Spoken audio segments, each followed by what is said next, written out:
All right, it had to come. The Best of World Worlds, Part 2. You may have noticed that the previous one was not labeled Part 1. That's because of the fact that it was actually a surprise cliffhanger, because I guess the writers were jerks like that. End of season cliffhangers. They did those in TNG far too much. Probably because they were hoping that it would increase their odds of getting another season. Because let's face it, most of the two-part episodes in TNG were at the beginning or end of the season. It's just the way they chose to do it. Then at the end of season 7, they're like, okay, we're not getting another one. Definitely, definitely not. So we're just going to do something gigantic and stupid. Anyways, though, moving on.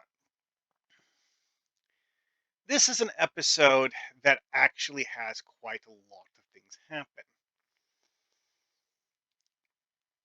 Like, um, you know, they have to figure out how to defeat the Borg. Well, they figure it out by kidnapping Locutus from the Borg cube.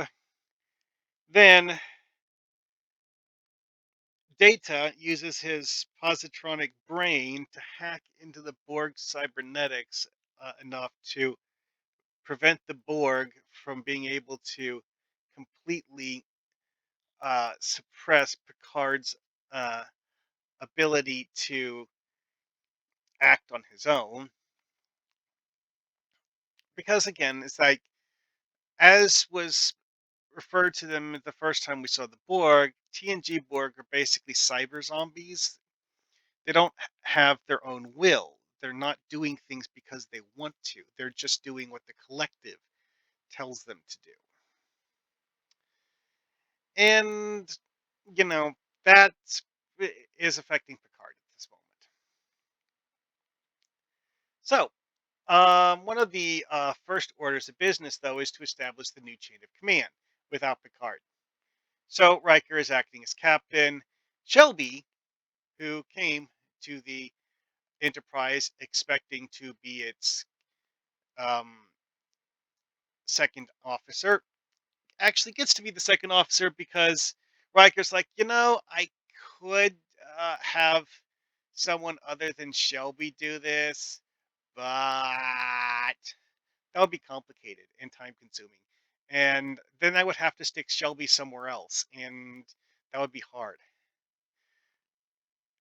And also, is hoping that it will be a temporary position because he really, really wants to get Picard back. Which again, like I said, they kidnap Locutus and do horrible experiments to him to try to make him less Borg, which admittedly does work. Although Picard has long-lasting trauma, and I personally suspect that they didn't properly de-assimilate him.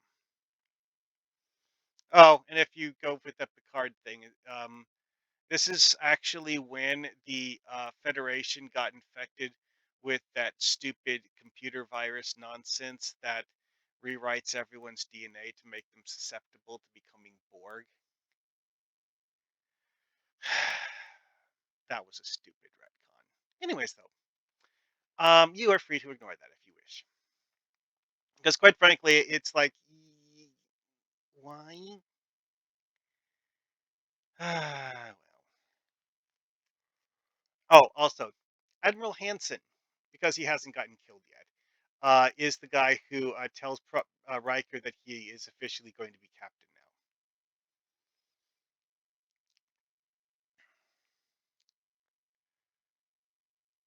now. Anyway, now one of the things that's interesting about here is that it's like I said last time about the whole like switching characters, because Riker is now acting as captain, Shelby is acting as first officer, so that um, functionally represents a different character being played in the game.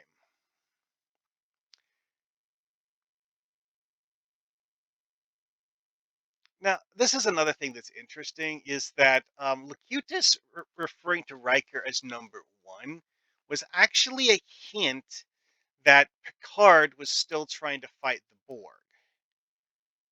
And this is also part of the reason why certain individuals found being assimilated so traumatic is that they were, horrified at the fact that their body was not doing what they wanted it to, and um,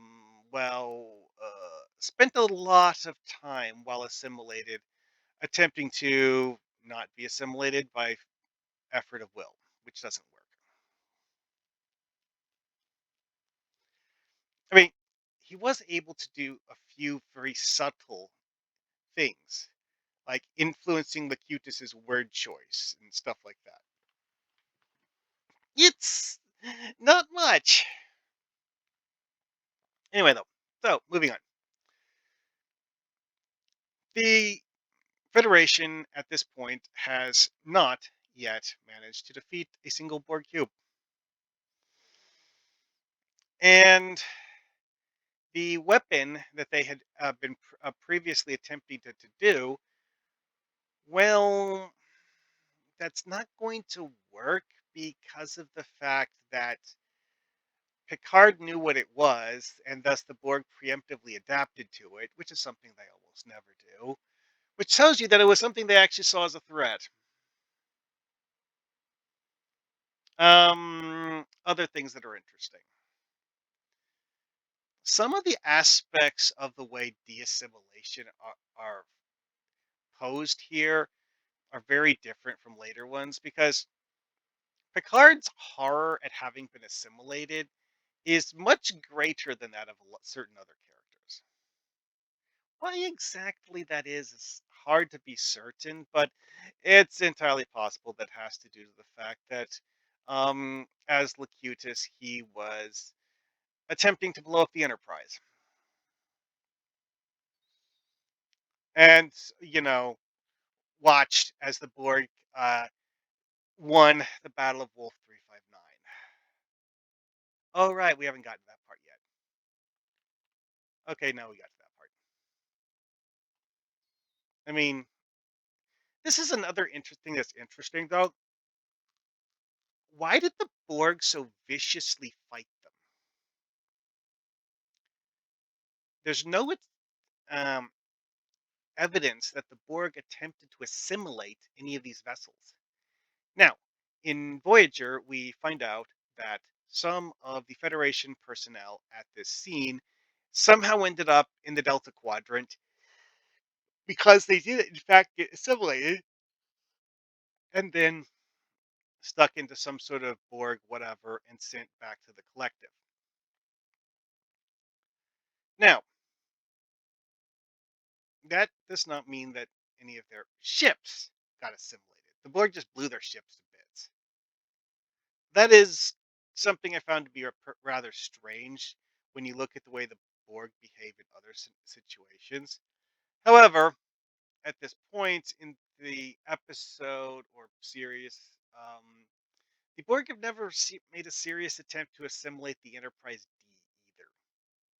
Now, in First Contact, a big part of the episode is about the fact that the Borg are, in fact, attempting to assimilate the Enterprise and do, in fact, make a Borg command center inside the Enterprise and make a serious effort at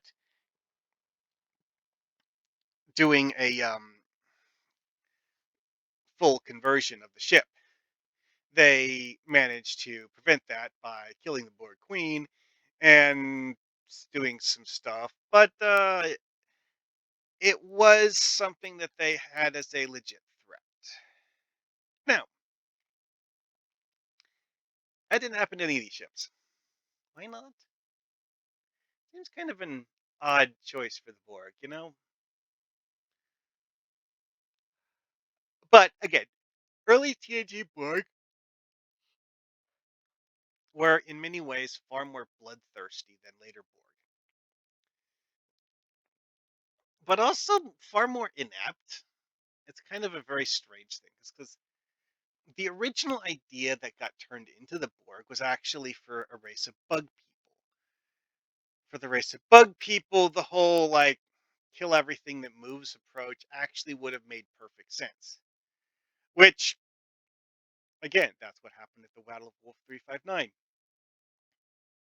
A whole lot of people got smushed. Now, it's not established in the episode how the Borg won the Battle of Wolf 359. You literally don't find out. The Enterprise shows up after the battle is over. And it's like, oh my goodness, look at all of the dead people and all of the broken ships. Seriously, the sheer number of ships is ridiculous.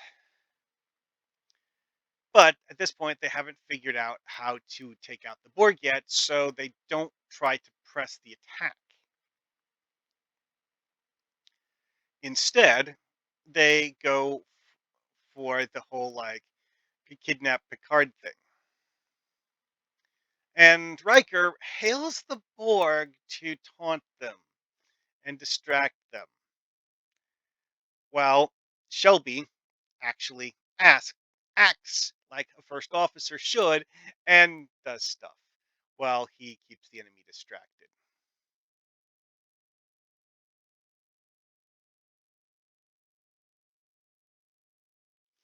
Anyway, though, because one thing to remember about Shelby, while she is sometimes annoying and aggravating, she genuinely does her best to be a good officer and so on and so forth. And despite being, acerbic to a certain extent, she genuinely means well. Anyway, though, so they succeed at kidnapping Locutus and take him to sick bay to try to figure out how Borg technology works in order to have some sort of meaningful effect on it. Which, again, the whole like data tapping into it by with the cybernetic equivalent of well, to be honest, this is actually one of those things that it's more like a cyberpunk thing than what you normally see in Star Trek. Is brain jacking. It's like direct mental connection to a computer. It's just that as an android, he doesn't really have a. It doesn't work quite the same way that it usually does in cyberpunk fiction. Eh, oh well. Anyways, the other thing about this that gets really interesting, one, why do they already have a cybernetics lab? But two, uh, they're in orbit of Earth. It's literally do or die time. And oh, this is another amusing thing. Something that is actually um very odd in the way it's handled because not all of the occasions when Borg are set up like this does it work this way. Sometimes it works other way, and I think a lot of that has to do with being plot convenient. Um, hmm. Oh wait, never mind. It does look like the big attachment was on his right hand, not his left. Never mind. Still though, they somehow managed to remove the Borg stuff covering his left hand, as if it was just a glove. Hmm. Which again, mentioned before, is that TNG Borg, to a certain extent, a lot of their stuff that they wear seems to functionally be power armor. Yes, their suits are connected into their bodies. They need that connection to make the suits work, but they are in fact suits that are removable. Not just suits, mind you. They do have other cybernetics that are actually fully built in. But this actually kind of sort of goes with the whole idea that the Borg are adaptable. Because this means that the Borg can just like, oh, I don't need this particular attachment today, so I'm going to take off the a giant saw blade attachment and put on a tractor beam attachment because I'm going to be picking up things today and not, cutting things in half. That logically makes sense for Borg. Anyway, though, yeah, this actually has a lot less going on than the previous episode did because this is a wrap up episode. They don't establish as many things. This does have a neat scene though where they have like the saucer section and the secondary hull flying separately to confuse the Borg and distract the Borg from the fact that the real threat is inside a shuttlecraft.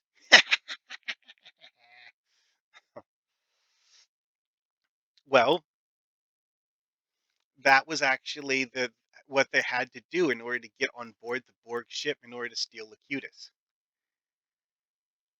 Because, as it turns out, the field that the Borg were using to block transporters, um, it's kind of like a bubble around the ship, and if you manage to fly a shuttlecraft through the bubble, then you can just, beam in like you would normally. Problem is, you need to avoid having the Borg notice you getting close enough for that. And that was where the trick came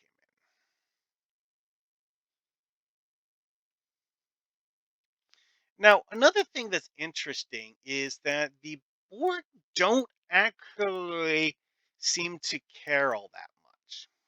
Why? Well, to the Borg, Locutus has already served his purpose. They already stole all of the information he had about the Federation. And other than talking to Riker and, bothering Riker, they literally have nothing that they can have Locutus do that they couldn't have one of several million other Borg do, which would seem to explain why it is that the away team was able to kidnap Locutus because the Borg weren't actually guarding him. See, because Locutus isn't like the Borg Queen in being someone who actually controls things. Locutus is actually just a puppet. Now, Picard is able to influence the collective to a certain extent, and thus they are able to force the Borg to go to sleep by triggering them to go into their regeneration mode all over the entire ship, thus temporarily ending the Borg threat. Very temporarily. However, they are able to blow up this particular ship.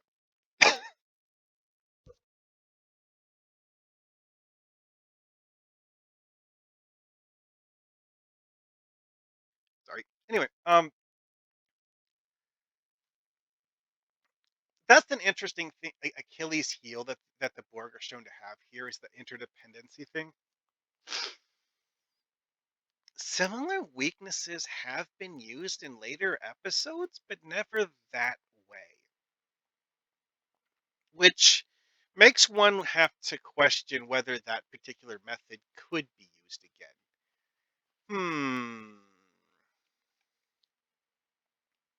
At any rate, in some of the later episodes, that they did stuff like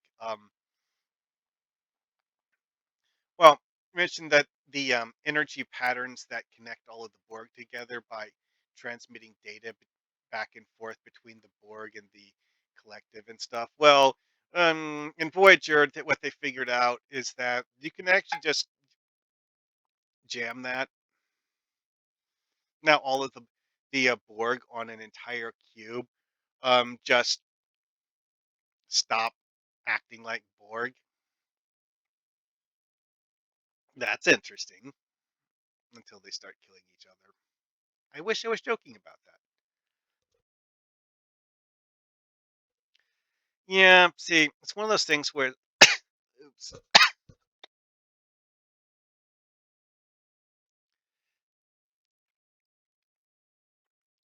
having a bunch of races that used to hate each other now standing side by side as former Borg doesn't automatically result in them wanting to work together.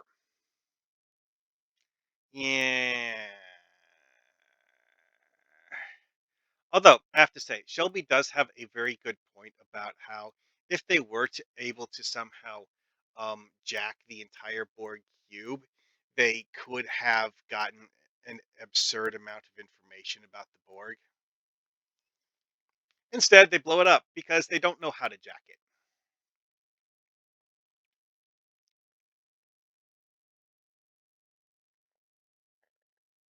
Oh, also, apparently, when they told the Borg to go into regeneration mode, um,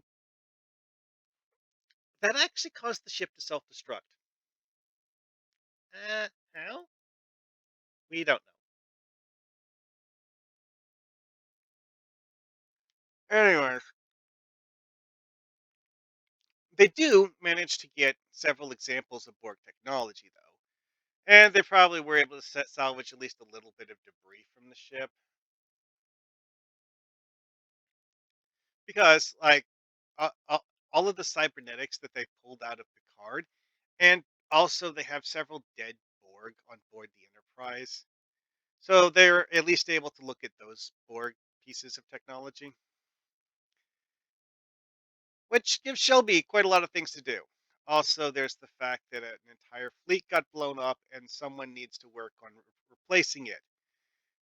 And Hansen. Hansen also needs to be replaced.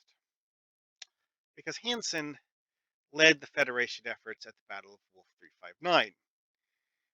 And it's really not clear why the Borg completely just murdered all of them when they didn't do the same thing to the Enterprise.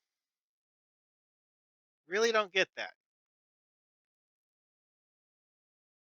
Because the Borg didn't act like that towards the Enterprise even before they assimilated Locutus. And that is an interesting question that you and your players could have fun pondering if you really wanted to. Is it just plot armor, or did the Borg actually have some sort of a secret, cunning plan that meant something? I genuinely don't know, but it's amusing to ponder the possibilities. At any rate, though, having your party in a scenario like this, um, high stakes combat. Hope you don't die. Yeah, that's a thing. It's especially interesting that this is a case where none of the weapons used by the crew of the USS Enterprise to attack the Borg ship actually did a significant amount of damage. Yes, the ship gets destroyed because they accidentally triggered it to self destruct, not because they blew it up. I know, I know. That's a very weird thing to make as a distinction, but it also adds a layer to the Borg where it's like, yes, you beat them this time. However, you didn't beat them with brute force. You beat them by doing a clever trick. Will that clever trick work next time? Or will you have to find a new clever trick? Hmm. Well, have fun with that one. Alrighty then. Well, I think we're done with this one. Next, I'm going to do season one. I know this is the first episode of season four, but I wanted to do season one before I get way, way, way off the deep end. Also, one thing that's interesting about this is that even though Shelby leaves at the end of the episode,